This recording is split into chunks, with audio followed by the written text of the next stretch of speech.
Hello, and how are you today, my viewer? I thank God so much for you, and thank you so much for being here. Not swiping away this video, and I'm sure that you're going to be blessed. So today, as I promised, I will tell you that I'll give you the reason as to why you are the one entertaining your ex. As I explained in my last video, ex, I'm sure each and every one of us has got someone they dated before, they were in love before. Yeah, and the last video I told you the reason as to why, or I gave you some reasons why your ex is still holding on to you. So, and today I promise to tell you why you are entertaining that person, why you are the reason that person is still attached to you. And I'll go straight to the points. Point number one, it is because you always keep in touch.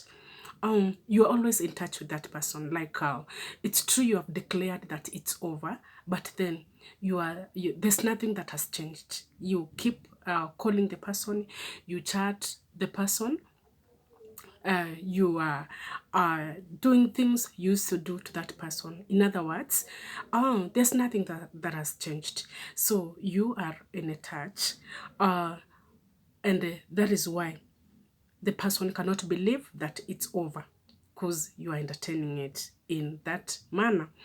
The other point, you give them hope of getting back together. Like how you behave, how you do things, how you react towards that person. Even though you have declared to them that it's over, you give them hope. You give them hope. Like even though you are not pronouncing it, you may not say it, but then your actions, we are told that actions speak louder than words. Ever though the things you used to do, you are still doing them. You are giving that person hope. Others may even talk, like you are chatting the person, you are texting the person, and that physical meeting, you are doing the physical meetings with the person.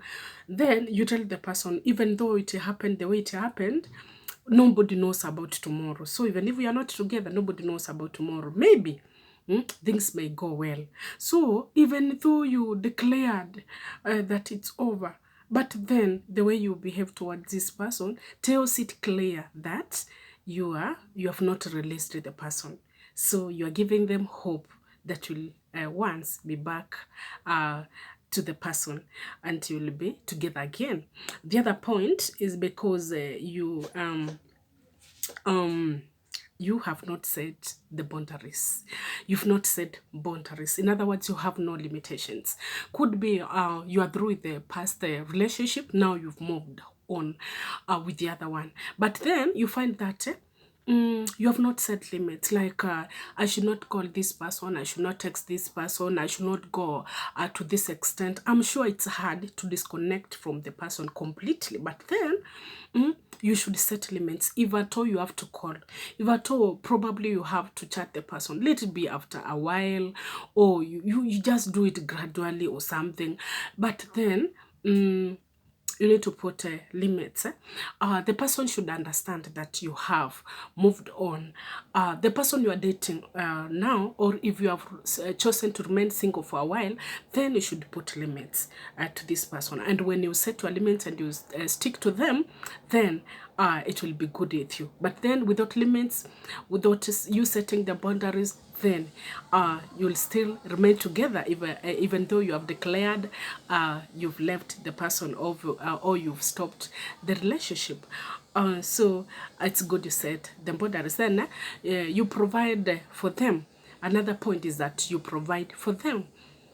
According to the way ladies have been created, there's that conduct, there's that belief that, or there's that feeling which is there when we possess something that belongs to men. Like a person is dating me, a person is preparing to do it, and then there are some resources the person is sending me. Could be some in form of cash, in form of materials, any kind of support. Then that one creates a bond between me and the person. So if you continue providing, could be you used to do it and now you've declared that it's over, but still you are providing for the person, even though it is gradual, even though it's like after a while, even though you're not doing like it like you used to do before. If you are providing in whichever way you are doing it, then you are the one entertaining that relationship and it's not over yet. So the last point, you don't believe you can get a better replacement. The fifth one. So you have fear, you fear like you don't believe whether you can get a good person. Maybe you spend good time together with the person, you treasured one another, the person really loved you, you felt special in the hands of that person. So it reaches a point that you want to part ways, you declare that you want to move on with another person. Could be something that just come in between you and the person, you feel now you cannot continue anymore. If you have that feeling, there's that feeling that you feel like, surely will I get a good person like you, like the one I'm already planning to live? Will I get a good replacement? Will I get someone who will call me such good names? Will I get that good person who will understand me like her or like him? Will I get a good person whom I will be able to share my secrets with? So you are afraid.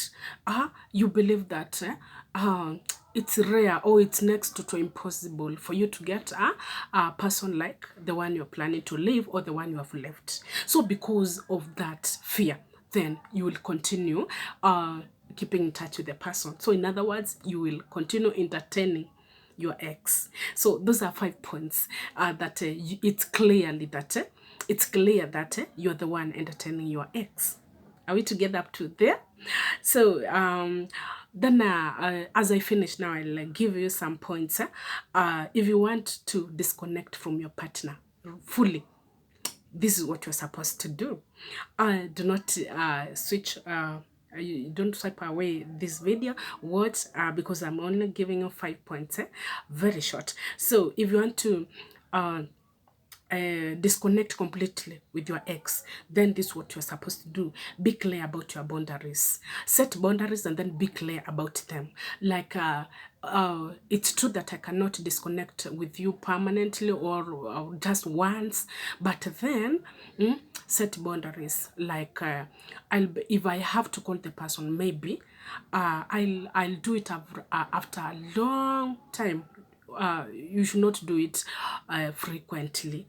You need to change gradually and then let the person understand. Now from you, make the person understand that you've already gone and that you are that she should forget you, that he should forget you. Like there should be no hope. When we will come together, let the person understand that you've moved on, maybe with another person, or you've decided to stay alone for a while. Set boundaries and be clear on about those boundaries. Avoid catching or avoid conducting them like completely. I'm sure it's not easy for you to just change completely. You block the person or you don't talk with them anymore. But as I've said, it's good you do it, even though you do it gradually. And if the person persists or the person is disturbing me and truly you decided to move on, you don't feel like you can stay anymore in that relationship, then I would advise that you block the person. Yeah, you do it, even though you will unblock later. For now, so that the person will understand fully that it's true that so and so has decided to move on without me. Then block the person. Avoid all areas, all paths where you can meet this person, even physically. I don't, even if you could, you've been living together, like the person can locate you, then you can relocate, or to ensure that you are safe. so that you may move on. Because some people are not ready to release you until you use your minds well.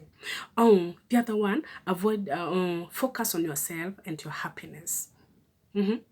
Like it reaches a point where now you mind about yourself and your happiness about what will happen of you. Could be the person was stressing you, the person was you realize that he or she was not meant for you, because it's better a broken relationship than a broken marriage. Do not feel guilty to break a relationship, because it's better than breaking a marriage. Do not mind about when I leave that person, when I stay without that person, how will my life be? Will the person forgive me? Will the person allow me to move on well? The person may pray against me. Will the person be happy? First focus about your own happiness, how you will live, because by the end of the day, it's your life. Yes. Then the other point, don't give them hope of getting back together. The way you react, the way you act, the way you behave, as I've said, you should not give them hope that one day will be together. Let your yes be yes, let your no be no. If you've decided to move on, if you decided to stay alone or single, then do not give this person hope that one day things will work well. So let your yes be yes, let your no be no. And I think I've explained that in my past points. The last one, believe you can get a good or suitable partner. Believe in yourself. She was not the last born of ladies. She was not the last born of men. So when you disconnect with them, doesn't mean that you'll not get another person. We are told that the beautiful ones are not yet born. So you will get a good replacement. So the person should not boast in that she thinks she's so beautiful. You will not get a beautiful lady like her. He is so handsome. You cannot get a handsome man like him. Believe that the way you got her, you can even get a better one. By the end of the day, we are not looking at the physical appearance. We're not looking at how the person speaks, how the person walks. We are not looking at such things, because they contribute less when it comes to marriage. So I believe that you'll get a good person. Pray to God and trust God. Tell God if that one has not worked better well with you, then tell God to replace, give you a good replacement. And this time round, if you had started outside God, start this one with God. Allow God to show you the way. Allow God to direct you. Allow God to give you your right rib, so that you're not going to regret, by the grace of God. So today, my viewer, I was teaching about I was telling you the reasons. I was giving you some reasons as to why you are entertaining your ex. Now that you know what to do. If the person is not ready to leave, know what to do. If the person thinks that you cannot get a better person like them, I've given you the points. Believe in God, wait on God, and you're not going to be disappointed. And I've given you also the points on how you and what you should do, so that you can disconnect completely from your ex. So until next time, my viewer, continue following me for more inspirations by the grace of God. If this video has been a blessing to you, make sure you share it with the others, and I'm sure that God will continue blessing us. If you have not subscribed to this channel, kindly may you do it by the grace of God. I love you. You are my fan, and thank you for choosing to stay tuned and also watching till the end of this video. May God bless you. May God do you good. Until next time, shalom.